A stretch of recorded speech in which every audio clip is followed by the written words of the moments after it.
얼굴을 뵙는 것만으로도 참 기쁨이고 또 감사합니다. 여러분들이 우리가 이러한 기쁨의 예배를 정말 주님께서 부르시는 그날까지 날마다 또 늘 주일마다 함께 드리시기를 간절히 소망합니다. 오늘 우리가 읽은 이 말씀을 보면 이제 베드로가 이제 등장을 합니다. 사울이 그리스도인들을 박해하고 또 예수 믿는 자를 잡아들이려고 했었던 삶이었지만 이방인까지 가서 다마스쿠까지 가서 이제 그리스도인들을 잡아들이려고 했던 그가 주님을 만납니다.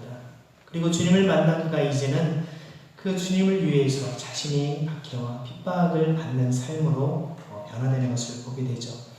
이처럼 예수님을 믿고 변화된 사람들은 분명히 확실한 변화가 그의 삶을 통해 나타납니다. 우리 안에 생명 되신 주님이 함께 하시면 그 생명이 자라고 우리에게 새로운 역사를 이룰 수밖에 없는 것이죠. 우리 오늘 이렇게 지나 또 필립이 또 이렇게 조교들도 아이들이 이렇게 교회에 왔습니다. 아이들이 정말 건강하게 자라납니다. 그냥 막 조금도 가만히 있지 않고 움직이고 웃고 막 울고 생명력이 왕성하기 때문에 가만히 있을 수가 없습니다. 영적으로도 마찬가지입니다. 영적으로도 우리가 주님 은혜 가운데 거듭나고 변화가 되면 우리 안에 거하시는 하나님의 성령께서 우리에게 새 생명을 주시고 말씀을 보게 하시고 기도하게 하시고 주님을 찬양하게 하시면서 그냥 우리 마음이 우리 영이 가만히 있지 못하는 것입니다. 여러분의 삶 속에서도 여러분의 가정과 여러분의 일터에서도 날마다 새 생명의 은혜가 넘쳐나기를 소망합니다. 아멘. 그래서 이러한 복음 증거를 열심히 하는 가운데 실제로 지난주에 말씀드린 것처럼 사울이 이제 담대하게 예루살렘 사도들을 만나고 복음을 전하는 삶을 살다가 이제 유대인들이 그를 죽이려고 하니까 어쩔 수 없이 그가 다소라고 하는 곳으로 이제 가서 숨어 지낼 수밖에 없게 됐습니다. 그것이 지난주에 말씀드린 것처럼 성경에는 그 횟수가 표현되어 있지 않지만 다른 본문하고 비교를 해보면 그것이 바로 13년 동안의 기나긴 침묵의 시간을 보냈다는 것입니다. 다메섹에서 주님을 만난 이후에 그가 좀 예루살렘의 사도들을 만나고 나서 그리고서는 그가 13년 동안의 기나긴 침묵의 시간. 하지만 그것이 놀랍게도 지난주에 살펴본 것처럼 31절 말씀에 보면 그러는 동안에 사울이 아무것도 못하고 자기 고향에서 그야말로 직거할 수밖에 없는 상황임에도 불구하고 그러는 동안에 교회는 유대와 갈릴리와 사마리아 온 지역에 걸쳐서 평화를 누리면서 튼튼히 서갔고 주님을 두려워하는 마음과 성령의 위로로 정진해서 그 수가 점점 늘어갔다 라고 성경은 말씀합니다. 하나님의 역사는 내가 하지 않으면 안 되는 그런 것이 아닙니다. 하나님께서 우리가 잠잠한 가운데 침묵 가운데 주님을 더 깊이 신뢰하고 주님을 바랄 때 그때 주님께서 놀라운 역사를 이루시는 것을 보지 않습니까? 마치 이스라엘 백성들이 애굽에서 탈출을 했을 때 그들이 앞은 홍해요 뒤에는 애굽의 군사들이 쳐들어오는 그야말로 정말 사면초가의 상황 속에 있을 때 이스라엘 백성들은 다 울며불며 다 죽었다고 난리를 칩니다. 도망가야 된다. 왜 우리 여기 데리고 왔느냐 원망하면서 울고 했지만 하나님의 사람 모세는 어떻게 합니까? 앞도 뒤도 옆도 꽉 막혀 있을 때 우리를 창조하시고 구원하시는 하늘을 바라보며 하나님을 향하여서 그런 기도했던 것입니다. 믿음의 사람은 상황과 환경, 사람의 영향에 휘둘리지 아니하고 하나님을 바라보는 사람입니다. 그리고 잠잠히 주님을 향하여 깊은 신뢰와 믿음의 기도를 드렸던 것입니다. 그럴 때 도무지 열릴 것 같지 않았던 그 홍해 바다가 열리는 새로운 역사가 일어나지 않습니까? 여러분 인생 가운데에도 앞뒤가 꽉 막혀 있고 도무지 길이 보이지 않는 상황 속에 있을 때 여러분 어떻게 하시겠습니까? 주님을 향한 깊은 신뢰와 믿음의 기도로 주님을 향할 때 여러분 삶 속에 홍해가 열리는 그런 놀라운 역사가 일어나기를 소망합니다. 아멘. 이제 이런 역사 가운데 주제자였던 베드로가 또한 실제로 이런 이제 7 집사로 불리는 분들이 사역했던 것들을 방문하면서 그것을 더욱더 견고히 그들 위로하고 세워준 모습들을 보게 됩니다. 오늘 32절 말씀을 함께 읽어보겠습니다. 베드로는 사방을 두루 다니다가 룻다에 내려가서 거기에 사는 성도들도 방문하였다. 베드로가 사방을 두루 다녔는데요. 그렇게 다니는 주요 목적은 성도들을 방문하고 격려하는 것이었습니다. 그 중에 한 곳이 바로 루다입니다. 루다에 가서 그가 복음을 전했다라는 말이 없죠. 사실 이 루다는 예루살렘의 서쪽에 위치한 지명입니다. 또 바다에서 내륙 쪽으로 조금 들어온 곳이기도 한데요. 그러면 언제 여기에 복음이 전해졌을까요? 사도행전에는 자세히 나와 있지 않지만 한 가지 우리가 예상을 할 수 있는 것은 8장 40절을 보면요. 그 뒤에 빌립은 아소도에 나타났다. 그는 돌아다니면서 여러 성의 복음을 전하다가 마침내 가이사랴에 이르렀다 라는 구절이 나옵니다. 아마도 빌립이 사마리아에서 복음을 전하다가 성령께서 인도하셔서 광야로 나가서 남쪽으로 가서 이제 에티오피아 재정을 관리하는 사람을 만나지 않습니까? 근데 그 인도하심을 받고 또한 성령께서 그를 인도하셔서 그곳을 떠났는데 바로 가이사랴까지 갔다라고 설명을 하고 있습니다. 지리상으로 보면 아마 이 루다 지역을 거쳐갈 수 있는 지역인 것을 보게 됩니다. 그래서 우리가 예상할 수 있는 것은 아마도 빌립을 통해서 이 지역에 복음이 증거되지 않았을까 예상을 하게 됩니다. 그래서 사실 그런 과정 속에 이제 하나님의 성도들, 백성들이 생겨나고 이제 그 소식을 접한 이제 베드로가 그들을 찾아가서 위로하고 격려하는 것을 보게 됩니다. 그러다가 거기에서 8년 동안 이제 병자로 중풍병으로 누워 있었던 애니아라는 사람을 만납니다. 33절인데 있습니다. 거기서 그는 8년 동안이나 중풍병으로 자리에 누워있는 애니아라는 사람을 만납니다. 사실 예수님께서도 38년이나 된 중풍병자를 고치신 기록이 복음서에 나옵니다. 그리고 12년 동안 혈루증으로 고생한 여인도 주님은 고쳐주셨죠. 오늘 말씀에 나오는 이 8년 동안에 누워있었던 이 애니아라는 사람을 일으키는 놀라운 역사가 나오게 되는데요.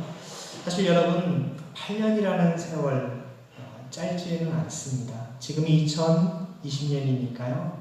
예를 들자면 2012년부터 지금까지 계속 그 고통으로 정말 누워있고 제대로 거동이 불편하게 살지 못하는 상황이라는 것입니다. 근데 여기에 대해서 애니아를 보고 베드로가 뭐라고 이야기를 합니까? 34절 읽겠습니다. 시작. 베드로가 그에게 애니아여 예수 그리스도께서 그대를 고쳐주십니다. 일어나서 자리를 정돈하시오 하고 말하니 그는 곧 일어났다. 베드로가 사실 성전을 향하여 나아갈 때 어떤 사람이 구걸을 합니다. 나면서부터 안진뱅이가 됐던 사람이었기 때문에 뭔가 그도 유대인으로서 자신의 병이 낫기를 간절히 바라면서 백방으로 부모님과 함께 여러 어떤 병원도 의원도 찾아봤을 것입니다. 하지만 그는 도무지 자신의 그 질병을 고칠 수가 없었고 평생을 정말 고통 속에서 혹은 자기 스스로를 저주하면서 하나님의 성전과 등지고 하나님을 향하는 인생이 아니라 성전과 등지고 오히려 그것을 향하는 사람들의 주머니를 탐하는 삶으로 전락한 그런 인생을 살았던 그에게 베드로는 뭐라고 합니까? 나는 금과 은이 내게 없지만 내게 있는 것 내게 주는 곧 나사렛 예수의 이름으로 일어나 걸으라고 그를 일으켜 세우지 않습니까? 이러한 예수 그리스도의 이름의 능력으로 어떤 돈과 명예와 권력을 통해서 사람을 변화시키는 것이 아니라 예수의 이름, 우리의 생명 되시고 구원자 되신 주님의 이름의 능력으로 구원을 베푸는 그 놀라운 베드로의 믿음. 오늘도 이 장면 가운데에서 볼 수 있다는 것입니다. 여기에서 보면 베드로가 애니아에게 그냥 일어나라고 하지 않고 오늘 말씀에 뭐라고 먼저 얘기합니까? 애니아여 예수 그리스도께서 그대를 고쳐주십니다.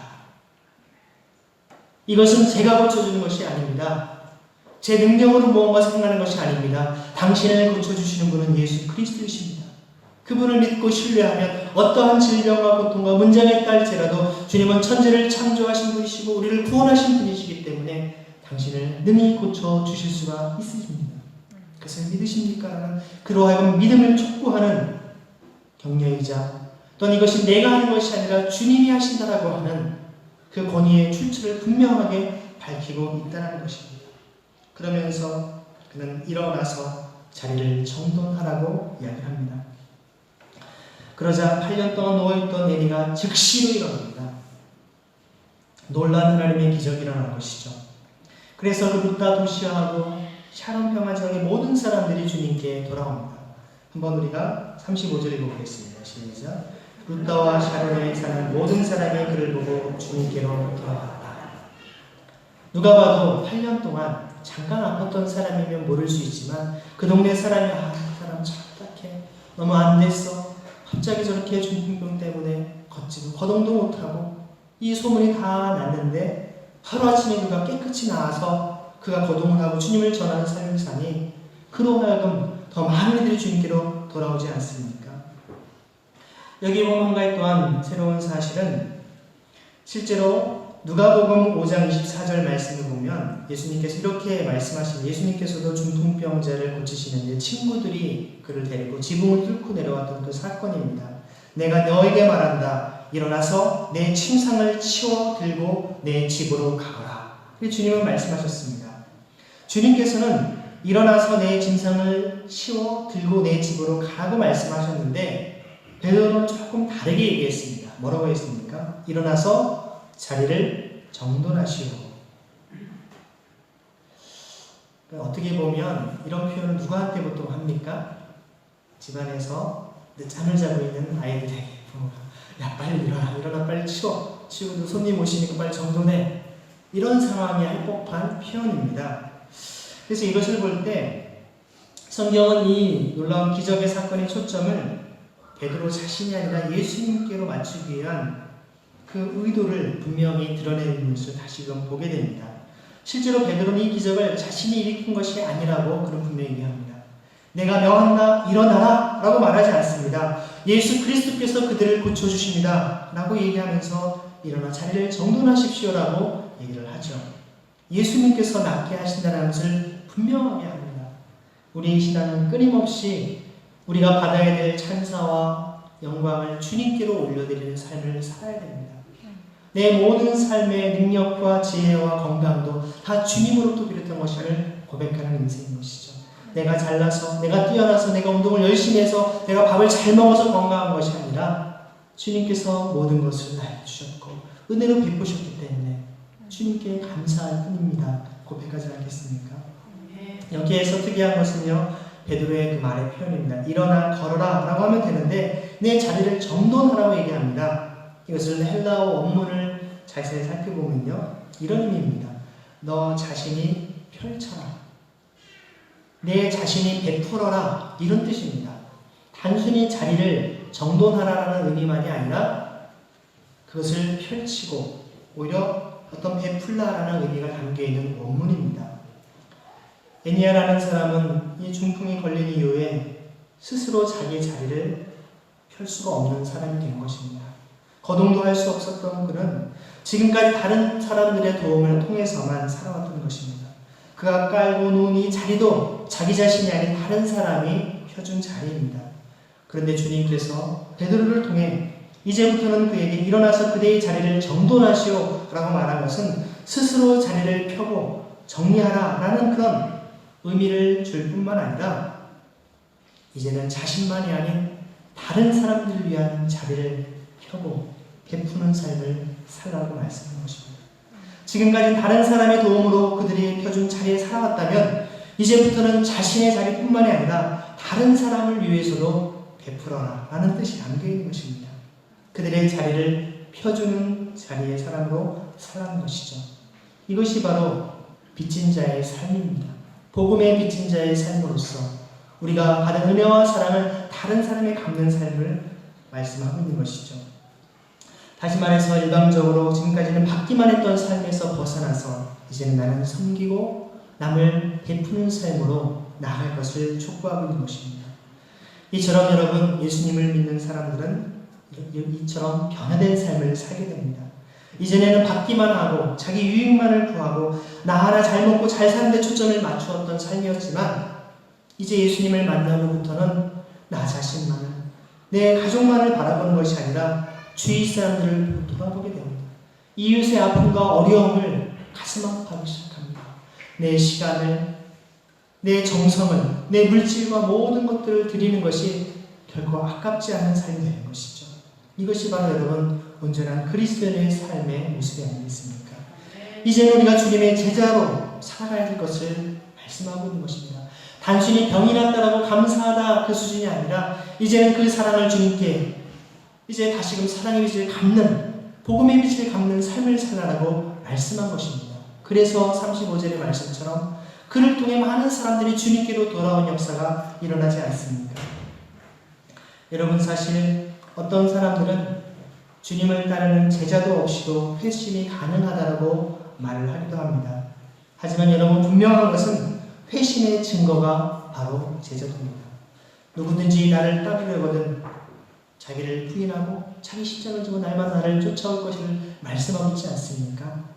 정말 그리스도를 따르지 않으면서 구원받은 백성이라고 착각해서는 안 될 것입니다. 독일의 디트리히 보네퍼라고 하는 신학자이자 또한 목회자는 그것은 나크폴게라고 하는 제자의 삶, 제자도라는 책에서 분명히 이야기합니다. 우리의 그리스도의 복음을 값싼 복음으로 만들지 말라는 것이죠. 값싼 은혜로 만들지 말라는 것입니다. 구원하듯이 한번 예수 믿어주세요, 이것이 아니라 우리에게 구원을 주시는 놀라운 하나님의 값비싼 은혜에 합당한 삶을 살아가고 주님을 따르는 삶, 주의 말씀 앞에 즉각적인 순종 외에 어떤 것도 개입될 수 없음을 말씀하고 있는 것입니다. 주님을 믿는다라고 하는 것은 주님을 따르는 삶입니다. 주님을 전하는 삶을 사는 것입니다. 주님과 함께하는 삶인 것이죠. 그래서 정말 이제 내 삶의 자리를 정돈한다라고 하는 것은 다른 사람을 위해 섬기는 삶을 산다는 것입니다. 사실 주님 안에서 자신의 삶이 정돈된 사람만이 다른 사람을 위한 삶을 살 수가 있는 것입니다. 마치 방 안이 어두우면 무엇이 정리가 되어 있는지 안 되는지 모릅니다.